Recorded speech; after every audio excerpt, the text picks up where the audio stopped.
நீங்கள் பார்த்து கொண்டிருப்பது உங்கள் ஜாஷுவா டிவி. சகல ஜனங்களுக்கும் நற்செய்தி. எல்லாருக்கும் நம் இயேசு சிறந்தவரே, எல்லாருக்கும் நல்லவரே. எல்லாருக்கும் நம் இயேசு சிறந்தவரே, எல்லாருக்கும் நல்லவரே.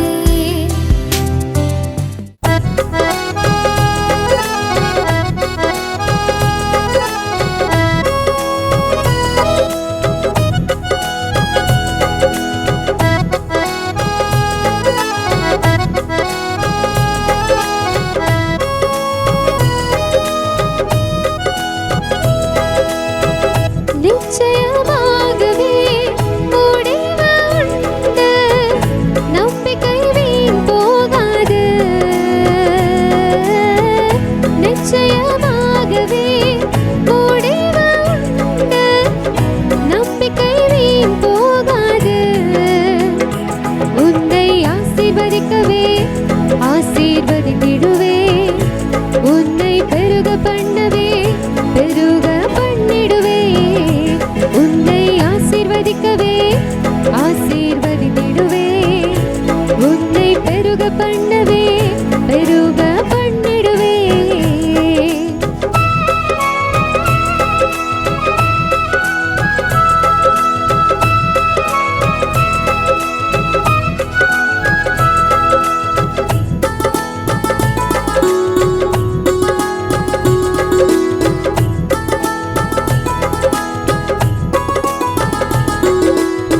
வரைந்தேன் உன்னை நான் உள்ளங்கைகளில், தாங்கினேன் உன்னை நான் தாயின் கருவில்.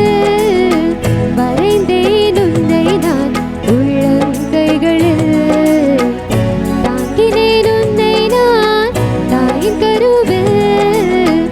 காத்திடுவேன் உன்னை கண்ணின் மணி போல் ஜீவிய காலம் எல்லாம். காத்திடுவேன் உன்னை கண்ணின் மணி போல் ஜீவிய காலம் எல்லாம். உந்தன் ஜீவிய காலம் எல்லாம். நிச்சயமாகவே முடிவு உண்டு, நம்பிக்கை வீண் போகாது. நிச்சயமாகவே முடிவு உண்டு, நம்பிக்கை வீண் போகாது. உன்னை ஆசீர்வதிக்கவே ஆசீர்வதித்திடுவே, உன்னை பெருக பண்ணவே பெருக பண்ணிடுவே. உன்னை ஆசீர்வதிக்கவே ஆசீர்வதித்திடுவே, உன்னை பெருக பண்ணவே பெருக பண்ணிடுவே.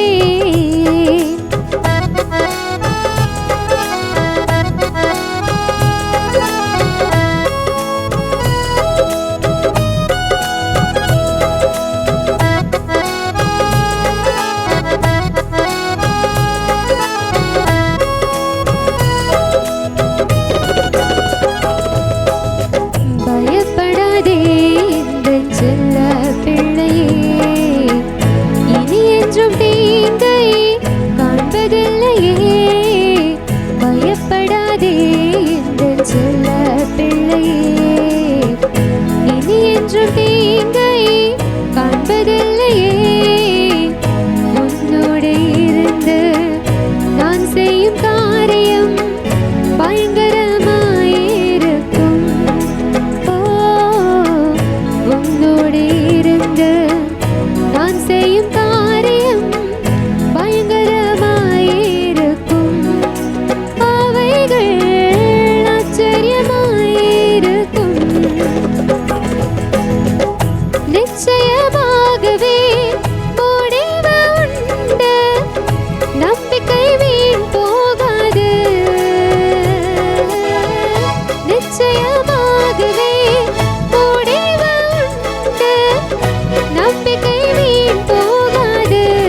ஆண்டவராகிய இயேசு கிறிஸ்துவின் நாமத்தினாலே உங்களுக்கு என்னுடைய அன்பான வணக்கத்தையும் வாழ்த்துக்களையும் தெரிவித்துக் கொள்கிறேன்.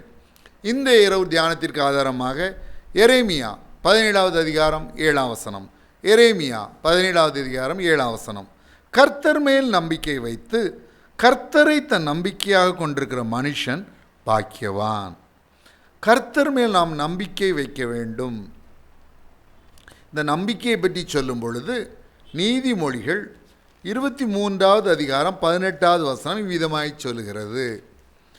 நிச்சயமாகவே முடிவு உண்டு, உன் நம்பிக்கை வீண் போகாது. என் அன்பு சகோதரனே, என் அன்பு சகோதரி, என் அன்பு பிள்ளைகளே, கர்த்தர் மேல் நீங்கள் வைக்கும் நம்பிக்கை ஒரு நாள் வீண் போகாது. நிச்சயமாகவே முடிவு உண்டு. கர்த்தர் மேல் நீங்கள் வைக்கும் நம்பிக்கை ஒரு நாள் வீண் போகாது. அப்போது ஆண்டவர் மேல் நம்ம அசையாத உறுதியான நம்பிக்கை வைக்க வேண்டும். யார் மேல் நம்பிக்கை வைக்க வேண்டும் என்று வேதம் நமக்கு காட்டி கொடுத்து விட்டது. அதே போல் வேதம் யார் மேல் நம்பிக்கை வைக்கக்கூடாது என்றும் நமக்கு சில அட்வைஸ், சில ஆலோசனைகளை கொடுக்கிறது. யார் மேல் நம்பிக்கை வைக்கக்கூடாது என்பதை குறித்து வேதம் சொல்லும் பொழுது சங்கீதம் 146 3வது வசனம், பிரபுக்களையும் ரட்சிக்க திராணி இல்லாத மனுபுத்திரனையும் நம்பாதேயுங்கள். பிரபுக்கள் என்றால் அதிகாரம் படைத்தவர்கள். அவர்களை நாம் நம்ப அவசியம் இல்லை, மனிதர்களை நம்ப வேண்டிய அவசியம் இல்லை. கர்த்தர் மேல் நம்பிக்கை வைத்து கர்த்தரையாயே நம்முடைய நம்பிக்கையாக கொண்டால் அது போதுமானது. வேதத்தில் அவ்விதமாய் ஆண்டவர் மீது அசையாத உறுதியான நம்பிக்கை கொண்ட சிலரை நாம் தியானிக்க இருக்கிறோம். முதலாவது அப்படிப்பட்ட ஒரு மனிதனை குறித்து யோபு புத்தகம், யோபு புத்தகத்தில் 13வது அதிகாரம் 15வது வசனம்.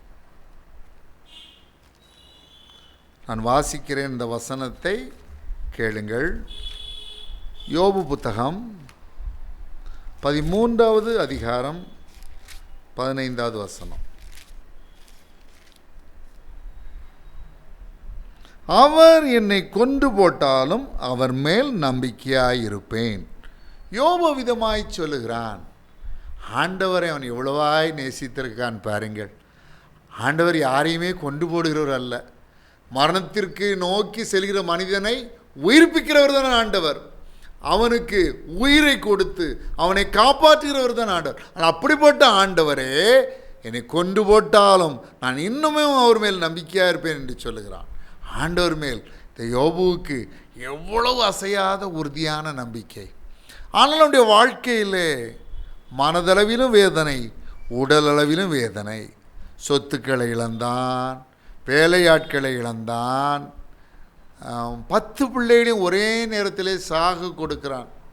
அந்த சூழ்நிலையில் அவன் கர்த்தரை விட்டு கொடுக்கவில்லை, கர்த்தருக்கு எதிராக பேசவில்லை, கர்த்தருக்கு எதிராக முறுமுறுக்கவில்லை. அவன் சொன்னதெல்லாம் கர்த்தர் கொடுத்தார், கர்த்தர் எடுத்தார், கர்த்தருடைய நாமத்திற்கு ஸ்தோத்திரம். யோபு 1:21. தேவனால் உத்தமனும் சர்மார்க்கனும் தேவனுக்கு பயந்து பொல்லாப்புக்கு விலகுகிறவனாய் ஒரு மனுஷன், அவனை போல் இந்த பூமியிலே ஒரு மனிதனும் இல்லை என்று பாராட்டப்பட்ட அந்த மனிதன் அத்தனை வேதனையின் மத்தியிலும் விதமாய் சொல்ல. ஒரு பக்கம் இதெல்லாம் மனவேதனை, உடல் வேதனையை பாருங்கள். அப்பொழுது சாத்தான், யோபு 2:7 வாசிங்க. அப்பொழுது சாத்தான் கர்த்தருடைய சந்நிதியை விட்டு புறப்பட்டு யோபுவின் உள்ளங்கால் தொடங்கி அவன் உச்சந்தலை மட்டும் கொடிய பருக்களால் அவனை வாதித்தான். யோபு 2:8 சொல்லுது, அவன் ஒரு ஓட்டை எடுத்து தன்னை சுரண்டி கொண்டு சாம்பலில் உட்கார்ந்தான். மனசளவு வேதனை, உடல்லையும் வேதனை. எவ்வளோ வேதனையாக இருந்திருக்கும் பாருங்கள். சகிக்க முடியாத பாடுகள்.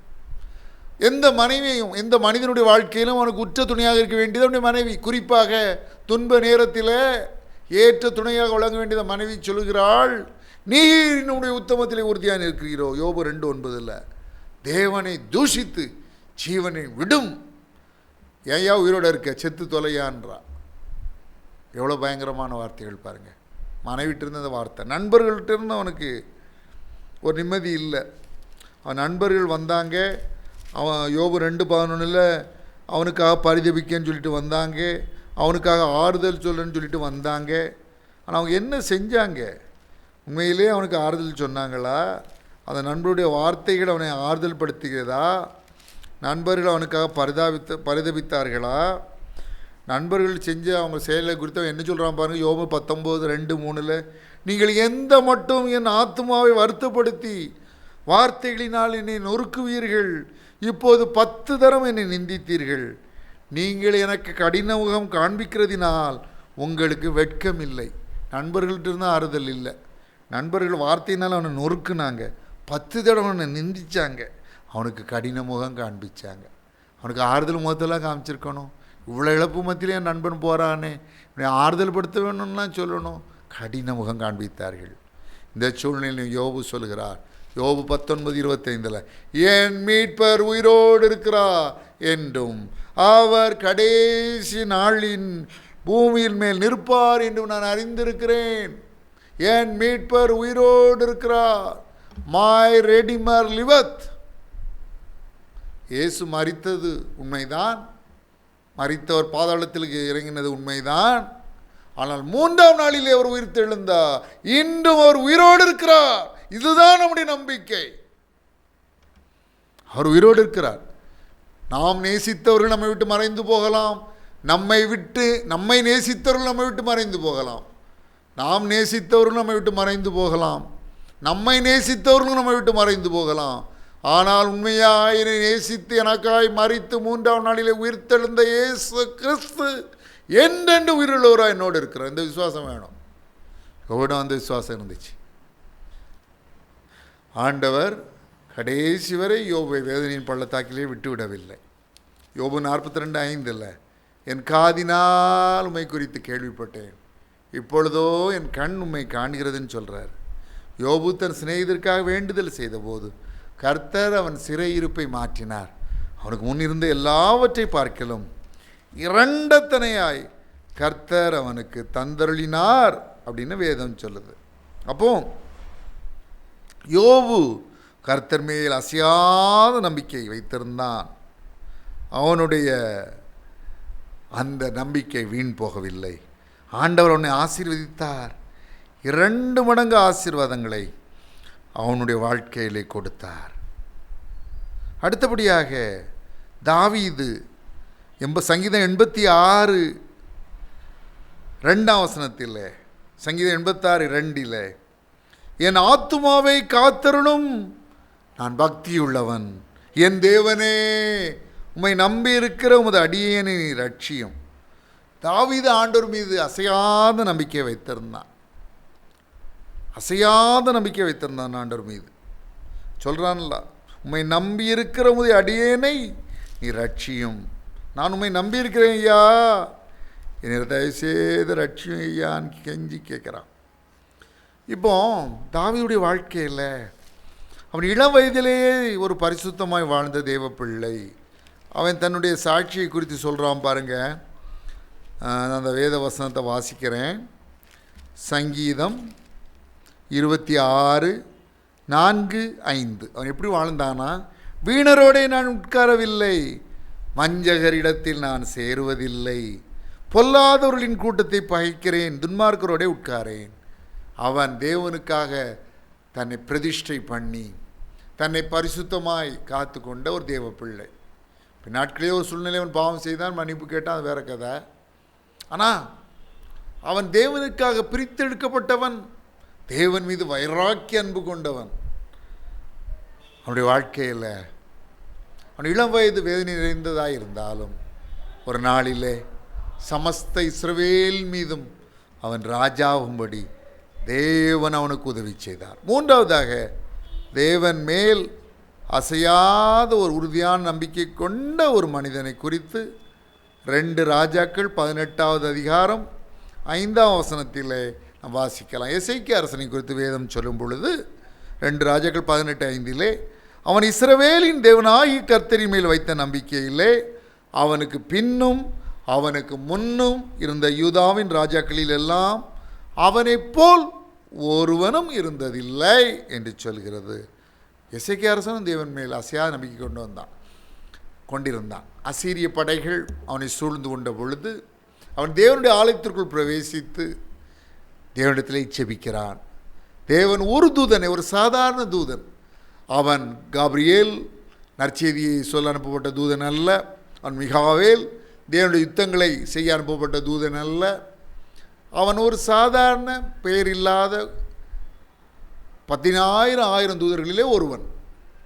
அவன் வந்து அசீரியரின் பாளையத்திலே ஆயுதங்கள் ஏந்திய, பல நாடுகளை வெற்றி கொண்ட, பல ஆயுதங்களை வைத்திருந்த பராக்கிரமசாலிகளான, பலசாலிகளான 1,85,000 போர் வீரர்களை ஒரே நொடியிலே சங்கரித்து ஒரு பெரிய ரட்சிப்பை அங்கே எசேக்கியா அரசனுக்கு கொடுக்கிறான்.